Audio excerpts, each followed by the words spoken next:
ஆயுர்வேதம் ஒரு பொக்கிஷம், நம் ஆயுள் நீட்டக்கும் அற்புதம். டாக்டர் ஸ்ரீவர்மாஸ். கரூரின் கடைக்கோடியில் இருக்கும் கடைசி கிராமத்துக்கு வந்து உங்களுடைய மண்ணில் வந்து காலடி எடுத்து வச்சது எங்களுக்கு ஒரு மிகப்பெரிய பெருமை. இன்னைக்கு முக்கியமான 3 தலைவர்கள், ஊர் பெரியவர்கள் எல்லாம் இங்கே இருக்கிறாங்க. எனக்கு எப்பவுமே இந்த ஊர் தலைவர்கள் வந்து ரொம்ப பிடிக்குங்க. இந்த பஞ்சாயத்து லெவலில் இருக்கக்கூடிய தலைவர்கள் தான் நம்முடைய தேசத்தில் வந்து அதிகமாக மாற்றங்கள் அவர்களால் மட்டும்தான் கொடுக்க முடியும். ஏன்னா அடிப்படை மக்களோடு அடிப்படை பிரச்சனையை புரிந்து கொண்டு அதை சரி செய்பவர்கள் இவர்கள் மட்டுமே. ஸோ 3 பேர் இருக்காங்க.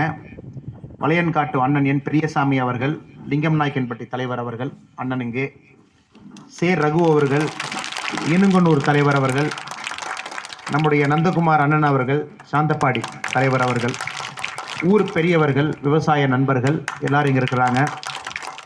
நாங்கள் இன்றைக்கி இங்கே வந்திருக்கிறது எங்களுடைய வீத லீடர்ஸ் அறக்கட்டளை. அங்கே நீங்கள் பார்த்தீங்கன்னா அந்த போர்டில் இருக்கும் நம்மில் ஒரு தலைவன். அந்த அறக்கட்டளை வந்து உங்களுக்கு அறிமுகப்படுத்த வேண்டும் என்பதற்காக இங்கே வந்திருக்கின்றோம். அரவக்குறிச்சி, தென்னிலை, வேலாயுதம்பாளையம், பாண்டிச்சேரி, கடலூர், கோயம்புத்தூர், இந்த எல்லா இடத்துலையுமே வந்து இந்த அறக்கட்டளை வந்து வேலை செய்து கொண்டிருக்கின்றது. ஒரு ஊருக்கு அவங்களுடைய பிரச்சனைகள் என்ன இருக்கோ அது மாதிரி நாங்கள் வேலை செய்கிறோம். பாண்டிச்சேரியில் பிரச்சனை வேறு, கடலூரில் பிரச்சனை வேறு, அதில் மீனவர்கள் சம்மந்தப்பட்ட பிரச்சனை. கோயம்புத்தூரில் பார்த்திங்கன்னா கல்வி கற்கும் மாணவர்களில் வேலை செய்கிறோம். பட் கரூர் மாவட்டத்தில் அதிகமாக எங்களுடைய வேலை வந்து விவசாய நண்பர்களோட தான் அதிகமாக வேலை செய்கிறோம். ஏன்னா நம்ம விவசாயம் சார்ந்த பகுதி, ஆட்டுக்குட்டி, முருங்கைக்காய், அதை நம்பித்தான் எல்லாருமே இருக்கிறோம். ஸோ இங்கே எங்களுடைய வேலைகள் எல்லாம் சுற்றி தான் இருக்குது. இங்கே வந்திருப்பது விவசாயத்தை பற்றி நாங்கள் பேச போகிறது கிடையாதுங்க. நீங்கள் அனைவரும் விவசாயத்தை பற்றி உங்களுக்கு தெரியும், விவசாயத்தை சார்ந்தவர்கள். அது எப்படி அந்த தொழிலே வந்து பெருமளவில் நாம் நினைக்கிற எதிர்பார்ப்பில் இல்லாமல் கொஞ்சம் கொஞ்சமாக தலைமுறையாக சிதைஞ்சிக்கிட்டு இருக்கு. தாத்தா காலத்தில் இந்த விவசாயம் வந்து அப்பா காலத்தில் இல்லை, அப்பா காலத்தில் இந்த விவசாயம் வந்து பையன் காலத்தில் இல்லை, பையன் காலத்தில் இந்த விவசாயம் வந்து பேரங்காலத்தில் இருக்க போகிறது கிடையாது. நீங்கள் எல்லாமே உங்கள் கண்ணில் பார்த்துட்டீங்க.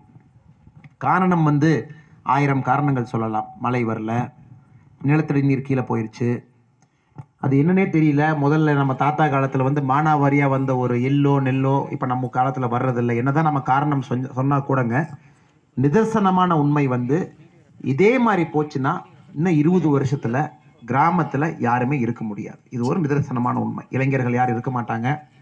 ஆல்ரெடி அவங்க எல்லாம் படையெடுத்துட்டாங்க. அவங்கெல்லாம் வந்து மாநகரத்தில் பெரிய ஒரு ஊரில் நல்ல ஒரு வேலை கிடைக்குமான்னு தப்பு அவங்க மேலே கிடையாது. கல்விகள் கற்றுவிட்டார்கள். அவங்க படித்த கல்விக்கு நம்ம ஊரில் வாய்ப்பு கிடையாது. எல்லாம் கோயம்புத்தூர் மாநகரத்துக்கு போயிட்டாங்க, வேறு ஊருக்கு போயிட்டாங்க. ஃபைனான்ஸ் தொழிலுக்கு நம்முடைய அரவக்குறிச்சி இந்த பகுதியில் இருப்பவங்க இந்தியா ஃபுல்லாக இருக்கிறாங்க. எல்லா ஊர்லேயும், எல்லா மாநகரத்துலேயும், எல்லா ஸ்டேட்லேயும் இருக்கிறாங்க. இப்படிதான் இதான் நிதர்சனமான உண்மை.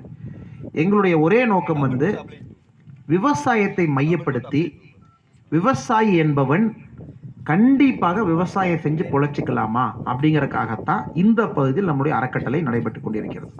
அதற்கு 3-4 முக்கியமான விஷயங்கள் வேணும். தனி மனிதன் ஒத்துழைக்க வேண்டும், சமுதாயம் ஒத்துழைக்க வேண்டும், அரசியல் கட்சிகள் ஒத்துழைக்க வேண்டும். இது 3 சேர்ந்தாதான் நல்லது நடக்கும். ஒரு ஸ்கீம் டெல்லியில், சென்னையில் நம்ம எம்எல்ஏ எம்பி அவங்க சட்டமன்றத்துக்குள்ளே போய் ஒரு திட்டத்தை போடணும். அதை வந்து நம்ம கலெக்டர் எஸ்பி உங்கள் ஊருக்கு கொடுக்கணும். இங்கே இருக்கக்கூடிய தலைவர்கள் அது உங்கள் ஊருக்கு கொண்டு வரணும். சமுதாயம் நீங்கள் ஏற்றுக்கணும். தனி மனிதனாக ஒத்துழைப்பு கொடுக்கணும். அப்போ தான் மாற்றம் வரும். மாற்றம் என்பது இவங்க அனைவரும் சேர்ந்தா தான் மாற்றம் நடக்கும். தனித்தனியாக ஒருத்தர் போராடி கிடைக்காதுங்க. இந்த விவசாயம் பார்த்தீங்கன்னா கிட்டத்தட்ட அப்படித்தான். தனி மனிதனாக நம்மளால் போராட முடியாது. ஒரு குழுக்களாக ஒரு 1000 பேர், 500 பேர் கிராமமாக சேர்ந்து நீங்கள் போராடலாம். அதற்கு இந்த தலைவர்கள் ஒத்துழைப்பு கொடுப்பாங்க. அரசு கூட அதற்கு தகுந்த சட்டம் கொடுக்கும், மாற்றம் வரும் அப்படின்னு. ஸோ தனி மனிதனாக இல்லாமல் எல்லாரும் சேர்ந்து தான். இப்போ நாங்கள் என்ன பண்ணுறோம், இந்த வீத லீடர்ஸ் அறக்கட்டளை இது வரைக்கும் என்ன பண்ணிக்கிட்டு இருந்திருக்கோம், அந்த லாஸ்ட் ஒரு 6 மாதமாக என்ன பண்ணுறோம். மார்ச் 20ஆம் தேதி ஆரம்பித்தது, ஒரு 5 மாதம் முடிந்து விட்டது. நாங்கள் என்ன பண்ணுறோம் அப்படின்னாங்க, ஒரு பகுதியில் உங்களை மாதிரி ஒரு கிராமத்துக்கு போகிறோம். நம்மளுடைய பாஸ்கர் மிக அற்புதமாக பேசினார் இல்லைங்களா, அந்த தம்பி பாஸ்கர் ஒரு பேர். இவர் வந்து டிவியில் பார்த்துருப்பீங்க, பொதிகை டிவியிலோட செய்தி வாசிப்பாளராக இருந்தார். செய்தி வாசிப்பாளர் மட்டும் கிடையாது, செய்தியை தொகுப்பவராகவும் கூட வேலை செய்துவிட்டு அவருடைய சொந்த ஊருக்கு வந்து ஏதாச்சும் நம்ம மக்களுக்கு நல்லது பண்ணணும் அப்படிங்கிறதுக்காக நம்மளுடைய ஃபவுண்டேஷனில் அறக்கட்டளையில் சேர்ந்து அரவக்குறிச்சி சென்டரை வந்து இவர் தான் பார்த்துக்கிறார். நிர்வாகம் வந்து இவர் தான் பார்த்து கொண்டிருக்கின்றார். அதே மாதிரி இன்னொரு விக்னேஷ் அவர்கள் பார்த்தீங்கன்னா இன்ஜினியரிங் படித்து முடித்து விட்டு அவரும் வந்து இதே மாதிரி நான் செய்ய வேண்டும் அப்படின்னு அவருக்கு ஒரு ஆசை. தர்ஷன் ஒரு நண்பர் இங்கே இருப்பார். எல்லாம் பார்த்தீங்கன்னா சின்ன பசங்க. தர்ஷன் இங்கே இருப்பார். இவர்கள் அனைவருமே நல்லா படிச்சுட்டு சொந்த ஊருக்கு வந்து நம்ம மண்ணில் நம்ம கிராமத்தில் வேலை செய்யும். இவங்க என்ன பண்ணுறாங்கன்னாங்க, ஊராக ஃபஸ்ட்டு போகிறாங்க. உங்கள் ஊரில் வந்து உங்கள் பிரச்சனையை கேட்குறாங்க, உங்களுக்கு என்ன பிரச்சனை இருக்குதுன்னு சொல்லிட்டு. ஒரு ஊரில் ஒரு பிரச்சனை சொல்கிறாங்க. அந்த பிரச்சனையை தீர்ப்பதற்கு ஒரு ஆயத்தமாக களமிறங்கி தலைவர்களோட கோஆர்டினேட் பண்ணி வேலை செய்கிறாங்க. இப்போ தென்னிலை பார்த்தீங்கன்னா அவங்க அதிகமாக சொன்னது எங்கெல்லாம் ஆட்டுக்குட்டி இருக்குதுங்க, பட் ஊசி கூட போட முடியல, டாக்டர் வரமாட்டாரு. நாங்கள் என்ன பண்ணிட்டோம்னா முதல் முறையாக ஒரு 3500 ஆட்டை நாமளே போய் பார்த்து அதுக்கு நாங்களே ஒரு டாக்டர் பிடிச்சி அதனுடைய மருந்து நாமக்கல் மருத்துவக் கல்லூரி அங்கே போய் மருந்தை கொண்டு வந்து ஒரு ப்ரைவேட்டாக நீங்கள் போட்டிங்கன்னா 30 ரூபாய் ஆகக்கூடிய மருந்தை வந்து நாங்கள் 15 ரூபாய்க்கு நம்மளுடைய மையம் அங்கே போடுது தென்னிலையில். ஏன்னா ஊர் மக்கள் கேட்டாங்க, எங்களுக்கு பிரச்சனை இருக்குது, சால்வ் பண்ணி கொடுங்க. இன்னொரு ஊரில் மக்கள் கேட்டாங்க தேனீ வளர்ப்பு, நாங்கள் எல்லாருமே தோட்டத்தில் 2 பெட்டி தேனீ வாங்கி வைக்கணும், எப்படி வளர்த்துறதுன்னு தெரியல, கற்றுக் கொடுங்க. ஸோ தேனீ வளர்ப்புக்கு ஒரு பயிற்சி பட்டறை போட்டு 3 நாள் போட்டு அதில் எல்லாம் வந்து தேனீ வளர்ப்பை பற்றி சொல்லி கொடுத்தோம். ஒரு பெட்டி வாங்கி வைங்கன்னு சொல்லிட்டு. இன்னொரு இடத்துல இயற்கை விவசாயம் செய்யணுங்க, பட் எப்படி செய்யறதுன்னு தெரியல, 4 எறும்பு இருக்குது, 3 மாடு இருக்குது, அது வந்து சாணி போடுது, அதை எப்படி நான் நல்ல ஒரு இயற்கை உரமாக மாற்ற முடியும்னு சொல்லி சொன்னாங்க. அதற்கு ஒரு பயிற்சி பட்டறை அது போட்டிருக்கோம். இந்த மாதிரி ஊருக்கு என்னென்ன பிரச்சனைகள் இருக்கோ அதை ஒன்றொன்னா சின்ன லெவலில் சால்வ் பண்ணிட்டு வர்றாங்க. இப்போ நம்ம பகுதியில் இருக்கக்கூடிய முக்கியமான பிரச்சனை என்பது நீர் மேலாண்மை, தண்ணி கிடையாது. இதுதான் முக்கியமான பிரச்சனை. இதை சால்வ் பண்ணிங்கன்னா தான் மிச்சம் எல்லா பிரச்சனைகளுமே சால்வ் ஆகும்.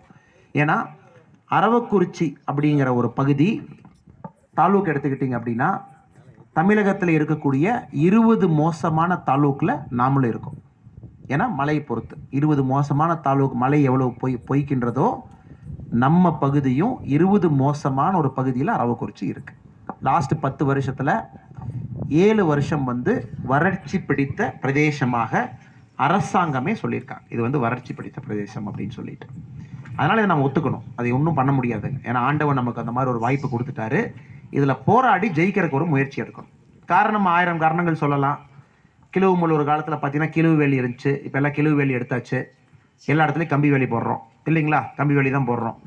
கிழுவு வேலி யாருமே 550 ரூபாய் கூலி கொடுத்து அவங்களால கிழுவு வேலி போட முடியாது. இப்போ கிழுவு வேலி போனதுக்கப்புறம் பார்த்தீங்கன்னா தட்பவெப்பம் மாறிடுச்சு, 2 டிகிரி ஜாஸ்தி ஆகிப்போச்சு. கிழுவு வேலி இருக்கும்போது இந்த பகுதியுடைய தட்பவெப்ப நிலை கம்பேர் பண்ணும்போது இந்த மாதிரி நம்ம கம்பி வேலி போட்டதுக்கப்புறம் 2 டிகிரி அப்படிங்கிறது மிகப்பெரிய ஒரு விஷயம். 2 டிகிரிங்கிறனால மேகம் கூட மேகமூட்டம் வராமலும் போகலாம், மழை பொய்கை குறையலாம். பனைமரங்கள் எல்லாம் வெட்ட ஆரம்பிச்சிட்டோம், செங்கல் சூளை கொடுத்தோம், பனைமரமே இல்லை. உங்கள் எல்லாத்துக்கும் தெரியும் பனைமரம் அப்படிங்கிறது தான் தண்ணியை தாங்கி நிற்கக்கூடிய ஒரு சக்தி, தண்ணியை வந்து கீழே பிடிச்சி நிறுத்தும். ஸோ பனைமரம் போக போக போக போக போக வாட்டர் டேபிள் கீழே போயிட்டே இருக்குது, நிலத்தடி நீர் கீழே போயிட்டே இருக்குது. 600 அடி 700 அடி 800 அடி போர் போடுறோம், தண்ணி இல்லை. 3ஆவதாக மயில். உங்கள் ஊரில் மயில் பிரச்சனை இருக்குதுங்களா? மயில் ஒரு காலத்தில் கிழுவு வேலி இருந்தால் உள்ள பாம்பு இருக்கும். மயில் வந்து 7 முட்டை போடும், பாம்பு போய் 4 முட்டையை சாப்பிட்ருங்க. அந்த மயில் 2 குஞ்சு பறிக்கும். இப்போ கிழுவு வேலி இல்லை, பாம்பு இல்லை, மயில் 7 முட்டை போடுது, 6 குஞ்சு பறிக்குது, 5 குஞ்சை கூட கூத்திட்டு சுற்றுது.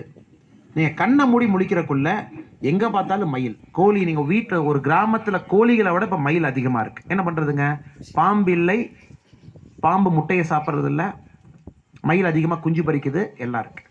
மயிலை நாம் சுட முடியாது, கொல்ல முடியாது. ஏன்னா வனவிலங்கு சட்டத்தில் வந்து கைது பண்ணுவாங்க.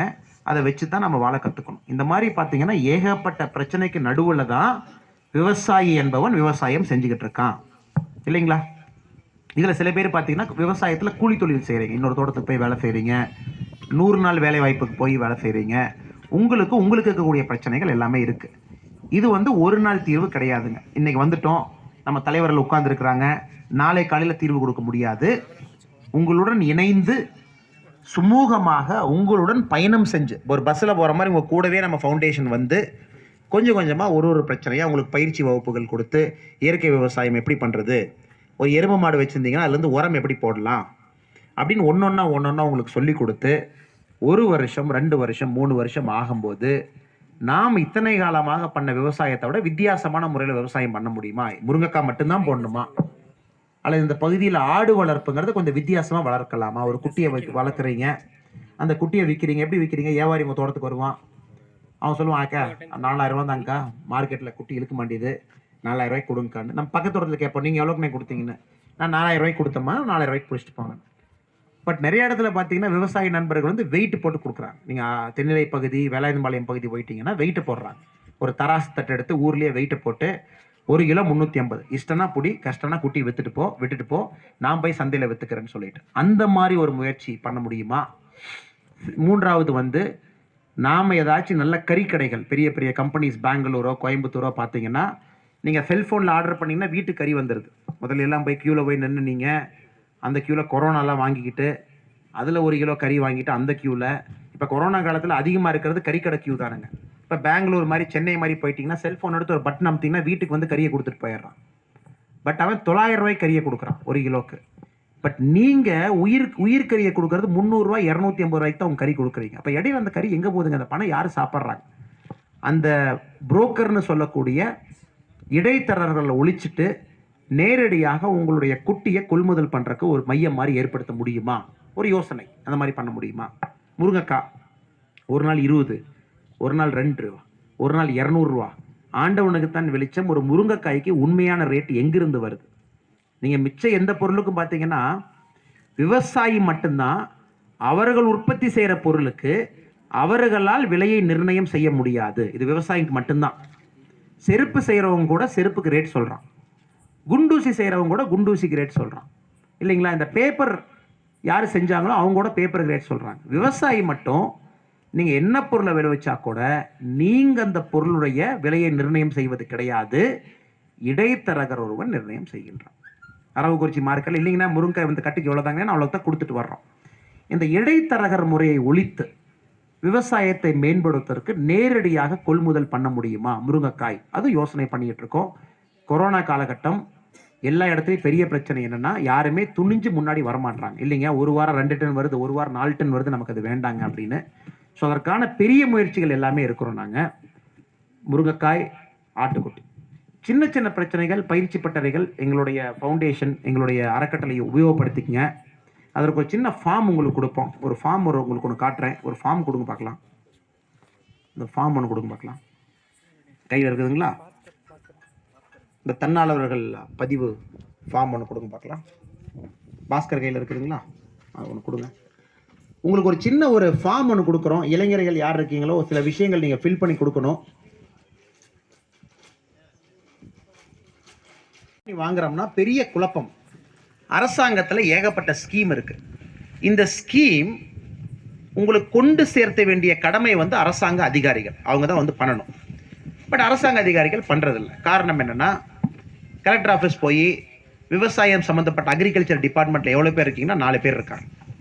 அவங்க 4 பேர் கிராமத்துக்கெல்லாம் வந்து உங்களை பார்த்து உங்களுக்கு நிலம் இருக்கா, பட்டா இருக்கா, சிட்டா இருக்கா, ஆடு வளர்த்துறீங்களா, மாடு வளர்த்துறீங்களா, உங்களுக்கு அரசாங்கத்திலேருந்து இந்த ஸ்கீம் இருந்திருக்குன்னு யாரும் சொல்கிறது கிடையாது. அதுக்காக நாங்கள் என்ன பண்ணுறோம் அப்படின்னாங்க, ஒரு சின்ன ஒரு ஃபார்ம் இருக்குது. நீங்கள் பேர் எழுதணும். ஒரு சின்ன ஒரு பேப்பரில் உங்களோட பெயர், உங்களுடைய முகவரி, உங்கள் தொலைபேசி எண், உங்களுடைய ஆதார் எண், உங்களுடைய சர்வே, சொந்த நிலம் வச்சுருக்கீங்கன்னா சர்வே என்னென்ன, பட்டா என்னென்ன, பரப்பளவு எவ்வளவு, நீங்கள் சிறு விவசாயியா குறு விவசாயியா, சாகுபடி செய்யும் பயிர்கள் என்னென்ன சாகுபடி பண்ணுறீங்க, பாசன முறை, கிணத்து பாசனமா வேறு ஏதாச்சும் பாசனமா, டிராக்டர் வச்சுருக்கீங்களா, ட்ரெய்லர் வச்சுருக்கீங்களா, கால்நடை ஆடா மாடா.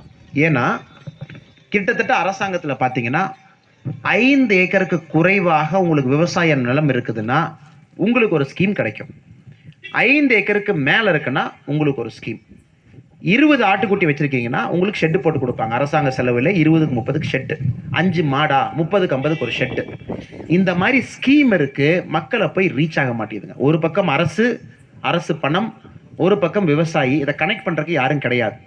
ஸோ நம்முடைய அரவக்குறிச்சி மையத்தில் என்ன பண்ணுறோம் அப்படின்னாங்க, எல்லா அரசாங்க திட்டங்களும் மையத்தில் வச்சுருக்கோம். என்னென்ன அரசு திட்டங்கள் இருக்குது, அது எங்கே கிடைக்கும், மாநில திட்டம் அரசு திட்டம் என்ன, மத்திய அரசு திட்டம் என்னன்னு. ஸோ யாரெல்லாம் நம்ம இளைஞர்கள் இருக்கீங்களோ கொஞ்சம் நீங்கள் ஈடுபாடாக இந்த ஃபார்மை வாங்கி உங்கள் உள்ளூரில் இருக்கக்கூடிய நம்ம விவசாயிகளுக்கு சார்பாக நீங்கள் பதிவு பண்ணி கொடுத்துட்டீங்க அப்படின்னா உங்களுடைய திட்டங்களை, அரசு திட்டங்களை, உங்களுக்கான திட்டங்களை உங்கள்கிட்ட சேர்த்த வேண்டியது எங்களுடைய கடமை.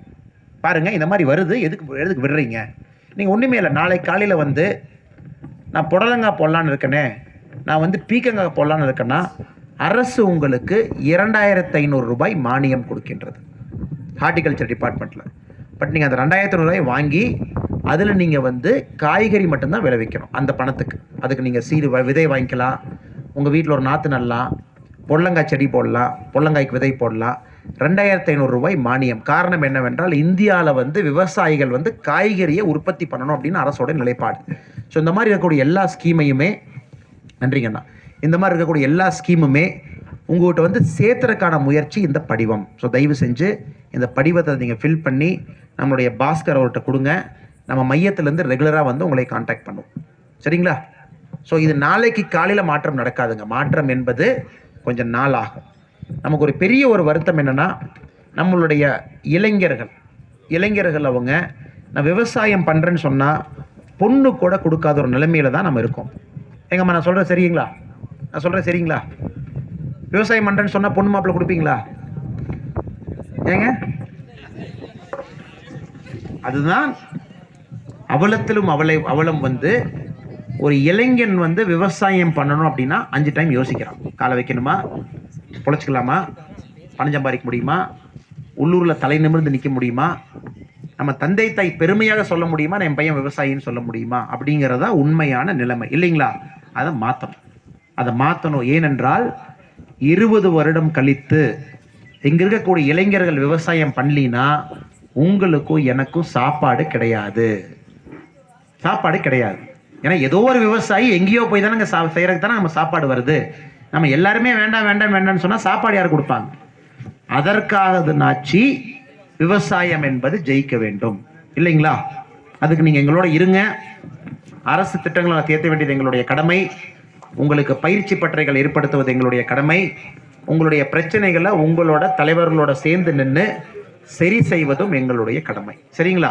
ஸோ இளைஞர்கள் யார் இருக்கீங்களோ நம்ம அறக்கட்டளையில் ஜாயின் பண்ணுங்க. உள்ளூரில் இந்த ஃபார்மை ஃபில் பண்ணி கொடுங்க. விவசாய நண்பர்களை பற்றி தெரிஞ்சுக்குவோம், நல்லது செய்வோம். சரிங்களா? வாய்ப்புக்கு பெரிய நன்றி. பொறுமையாக எங்களுக்காக 2 மணி நேரமுக்கு மேலே காத்திருந்து நம்மளுடைய தலைவர்கள் எல்லாத்தையும் காக்க வச்சு எங்களுக்கு ஒரு பெரிய மதிப்பு மரியாதையாக கொடுத்துருக்கீங்க. என்றென்றும் உங்கள் ஊருக்கு நாங்கள் கடமைப்பட்டுள்ளோம்.